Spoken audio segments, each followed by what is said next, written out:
your abdominal muscles have to be used in any like if you're biking and you're kind of tilting. You can't see me now, but I'm kind of tilting to left and right.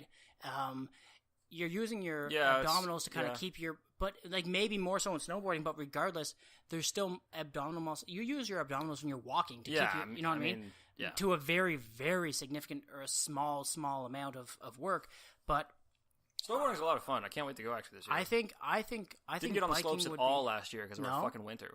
I don't think anyone did. We had no snow last year. No, we fucking didn't, eh? Nope. There was nothing. Brookvale was open for maybe a week. There was, I think that, no, they were open for a while. They have artificial snow. No, I know, but like even with the artificial snow, they need some real snow there. And there was nothing to use it. Well, there was sometimes. Well, yeah, but for the majority of the season, they weren't open. Because this winter was very mild. It was very mild. And last winter too. Then let's talk about weather for a second, because I think, when was it that you guys, I was actually out of this province, you guys had a ridiculous snowstorm, like, 4 years ago? I think it was 2015. 2015? I think it was 2015. So, no, it wouldn't have been 2015, because me and my wife, my girlfriend at the time, we met, that's when we started dating, I believe. What is it? It's 18 now. No, we've been together 5 years, so it was way sooner than 2015. We started 13, 14, yeah, it was 2015. Because we were together for a year, moved to Alberta. Yeah, that was like 8-foot drifts that year. That was crazy. That was, I remember when I was... But we've had pretty easy winters since that one. That's what I'm saying. Yeah. Because there's been 3 winters since then, or 2? I think there was 3. Well, that winter of the 2015, so 2016 winter, 2017 winter, and then this one will be the third. 28, yeah, so I think... But there's been a couple times, like I know last year they said this year will be another what do they call it? Like the crazy whatever winter. I don't know if anything compares to that one, at least in the last couple of years, because I remember when I was in Alberta, I was getting pictures from my mother's house, and there was snowdrifts over her house. Yeah, that's too much. That's too much snow. like 10, 15 feet high snowdrifts. And at this time, this was February, I was in we were barbecuing in Alberta where I was living. There was green grass. I was walking around in shorts, and it was like minus 25. See, that's what I want. I want that all year. I want like 2 weeks of heavy snow, and then I just want snow to fuck off. Yeah, I think I would. If I could choose a way that I would want the weather, I think, because I miss snow at times. Like at Christmas time, there should be a bit of white glaze on the ground. One solid month of snow out of the year. Yeah, exactly. Would be perfect. I would like to have one weekend of, because I do enjoy shoveling snow, but only weirdo. No, just I enjoy snow. I enjoy shoveling snow, like, but not all the time. Like if it was like you go, because you know how you go all year round, like people in school, and then by the time school comes back, I kind of miss school. Yeah. It's like with shoveling snow. You go all year, I kind of miss, and then you miss shoveling snow, because I did it all my life. My dad, he'd send me outside, go shovel the driveway. If I could do that, if I could shovel the driveway like a couple times, get the snow out of the way, and then it'd be like summertime, I have to mow the lawn with a push mower. I'd rather use a push mower. I kind of feel that way with, you beat me to it. I was just going to say with mowing the lawn. Yeah, I'm the same way, man. Mowing the lawn, and then you get to fall and you rake the leaves, but only like a week out of each. No, I could do fall all year. Could you? I could do fall year round, man. Fuck yeah, give me some of that. Yeah. Oh hell yeah. See, I like fall, but I like fall weather. All the colors and the fucking calm weather. If it could stay fall, like right now, this weather right now, I could pick this weather all year long. Yeah, that's fucking perfect. But I mean, it's not sustainable for life, but yeah, it's fucking perfect. No, but like working weather or just outside doing anything. Man, this is what you want. Absolutely, totally. Yeah. No, I agree. Fucking, oh my god, there's so much to do in the fall. Like, there's apple picking. Like, even raking leaves is a chore, but, like, you still get to jump in those leaves. Man, I fucking love apple picking. Right? It is such a weird thing to enjoy doing. No, it's not weird at all. It's fucking great. We have an apple orchard down from our house, maybe, I don't know, half a kilometer or so, maybe a mile, not even a mile, like a kilometer. And last year we went and we took Isaiah, we took the kids in, because last year we didn't, because I have, for the listeners, I have 3 kids. I have twins and a 4-year-old. But at the time, the twins were just born, so we never went. But the year prior to that, my wife was pregnant with them, so we went down to the apple orchard, and we just spent like an hour just picking apples. And like half of them we didn't even eat. We just walking through the rows of trees and picking them. and just spending, just being calming, man. being in that fall weather, being outdoors, being in the environment. It's calming. It's nice, and it's just so fucking peaceful, man. Yeah, buddy. And it's so nice. And speaking of calming, you want to know something super cool? So I got my kids in daycare finally, and there is a teacher that is going to their daycare once a week, and not for the younger kids, but for kids around my oldest son's age, around 4. She's spending an hour, and I know this girl actually personally. She's spending an hour every. I don't know if it's once a week or once every couple days or whenever it is, but she's going there and she's spending an hour with them and teaching them yoga, which is super cool. super cool. Because me and my wife were talking about starting yoga. Like I've been meditating myself. I've been doing meditation by myself for about 15-20 minutes every other night, and the meditation, just the peacefulness of it was really relaxing. And I wanted to start yoga, and Alicia loves yoga, and we've been talking about starting it together. And it'd be really cool if we could get our son in on it too. Yeah, man. I mean, especially like if you can develop a healthy habit like that so early on for him. Well, yoga's so good for you too. Well, it's beneficial for mind and body. Exactly. Well, flexibility. It connects your mind with. Well, yeah, it connects your mind with your body. And it's the benefits of it, like physically, mentally, and everything is just. Now, I can't even say from personal experience because I haven't done it that much, but from people who have done it all the time, the physical attributes of them are just phenomenal. They're like human rubber bands, man. The ones that have been doing it forever. Yeah, they're like contortionists in a way, crazy. sort of. Yeah.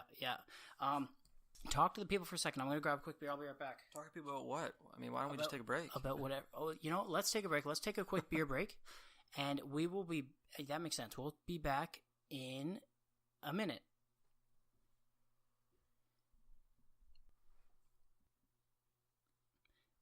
And we're back from a very needed beer break.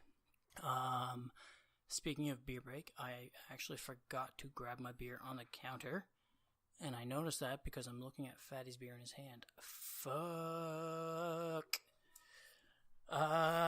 Okay, Fatty, right quick. I want you to talk to the people about some shit. I'm going to grab a beer. I'll be right back. Okay, well...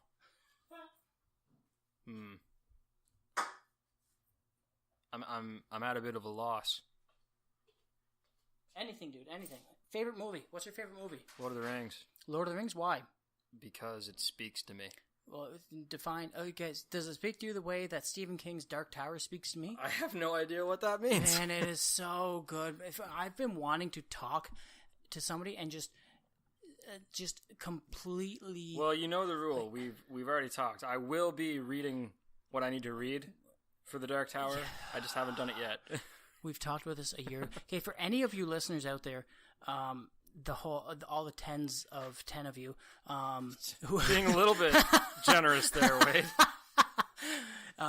Yeah. Speaking specifically to you, Blake. Yeah. Yeah, for the 10s of one of you who is actually listening, anybody who has read The Dark Towers, I've been mentioning to Fatty the ending, of The Dark Towers. The ending of the book, there was a lot of people, because there was originally 7 books. I can't quote for exactly which ones came first. I know the first one was The Gunslinger. The second one was The Drawing of the Three. The third one, I think that's where I'm lost at it. But anyways, there was like the main 7, but then there was a few others that Stephen King wrote that kind of stringed off from there. Like The Wolves of Calarina. I can't even fucking pronounce it properly. But anyway, the ending of the book was the most insane, sensational, and just mind-blowing ending I've ever had to a book or to a movie or to anything. And a lot of people actually, like when you ask most people, their favorite series of the book was The Drawing of the Three, which was the second book. And that one was really good. That was the one that actually drew me in. But the ending by far is so fucking good. The way he ended, I do not know if there was another ending that could have equaled or even came close to being as good as the way he ended this book. And it was so crazy because I listened to it on Audible, And it took me, because I listened to it on times 2 speed. So if you have a 4-hour book, it was only 2 hours. I listened to it super fast, but it took me 3 whole weeks to listen to it. And it ended, and my jaw literally dropped. I remember my jaw actually dropping the last 5 minutes whenever it came to actually conclude the ending. And it was so fucking crazy. And I've been telling Fatty to read the books or listen to them or do something because I gave him my Audible app to listen to them. Yes, but as you just said, it took you 3 weeks at double speed. I don't have fucking time. You know how much other shit I'm trying to consume. Yeah, but especially now that we've started all this nonsense. When you say you don't have time, I have 3 children, and you don't have time. Yeah. No, I don't have time. I disagree. I don't, man. Okay, consider how much content I consume. Just think about how much content that I consume. How much cock you consume. Very funny. Drunk asshole. No, I understand. I mean, how many? It's every other day. I'm bringing something new to you. Not like, even. Listen to It's this. like every Check day. that out. Yeah. Every day in general, not just every other. No, I do. It's not that I don't want to. It's just, I know. Like podcasts, like I enjoy podcasts as much, maybe even more than you. I think it's my favorite medium. No, it absolutely is. I listen to the news. I read the news. I'm on Reddit. I'm on Facebook and Twitter and everything else, and I'm getting my news feeds. But like it's more. It's just better or more. It's easier for me to have speakers in my ears listening to my news and getting my stories and everything else. Well, you can be doing your job and still that's consuming. Just it. But here's the thing. You can be doing your job and listening to the Dark Towers. No, you're not wrong. But, you just choose not to. It's not that I choose not to. It's not that I choose not to. It's not that I choose not to. It's that I'm just constantly getting barraged by other things that just seem to come up in the queue before Dark Tower. That's all. But you do need to dedicate yourself to, because remember, do you remember when I was saying how when Stephen King wrote the Dark Towers, he incorporated all of his all of his work. Yeah, before I even, because the Dark Towers, like I knew Stephen King as a writer. Actually, no, okay, I knew him as a producer to movies prior to knowing him as a writer. I knew he was a writer, but like I heard of his movies, the movie It in particular, back when I was younger. The original, like, 90s or 80s film, whatever it was. 1990. But when I started actually getting into listening to podcasts and listening to audiobooks and stuff like that, thanks to you, actually, when I was like, you know what, I'm going to listen to an audiobook, and the first one I listened to, I think it was Ellen Hopkins. It was like a 500-page book, but the book only had 5 words per page, so it was like an hour-and-a-half book. And I listened to all of hers, and then I got into Stephen King, who was, it was a real novel. And that, when I was like 45 minutes or 45 hours, and it was The Stand or something like that. And I was like, holy fuck, like this is a long time. But then I listened to The Stand, and then I heard, because of The Stand, I heard of the Dark Towers. And then I did a bit of research, and I heard that because of the Dark Towers, he incorporated all of his books, or the majority of them, into the Dark Towers. So I wanted to get the full effect. So I said, I'm going to take the time to listen to all of his main books, because every author has like their main books, the ones they're known for. You know, Stephen King was known for It. He's known for The Stand. He's known for The Shining. Thank you, and a few others. So I was like, I'm going to listen to it. Cujo. We could literally go all day with this. Exactly. Pet Cemetery. That little girl. What the hell's her name? She had the mind power. It was his first. Firestarter. No, Firestarter was another one, but there was one prior to that. Good. Very excellent book. There was a little girl. Carrie. Oh yeah, yes, yeah. That was his first novel he ever created. I'm embarrassed. First novel he ever created. Before that, he did short stories. I didn't know that. Yeah, he did short stories That's prior to that. Cool. Anyway, so I was like, I'm gonna find out his main novels, because he has fucking hundreds. His main novels would have like the most relevant. The most mentioned parts in them, aside from his side novels, if you know what I mean. So I listened to all of his main novels, like the ones we mentioned prior, Carrie and all those. And then I went on to the Dark Tower. So I spent a good 2 months, a month and a half, 2 months listening to all these novels, and then I went to the Dark Tower. So I guess back to my previous statement that I've been making, or trying to make for the last 5 minutes, where it's a huge time constraint or a huge time consumption to get to the Dark Towers if you want to get the full effect. Full effect, yeah. Exactly. Like, you don't need to listen Well, no, to them. that's his gift to his longtime followers, right? Is all that extra information. But it's so insane how, like, Whenever you finally listen and get to the point and actually get the time and sit down and listen or read The Dark Towers in the next 15, 20 years, you're gonna fucking thank me. It's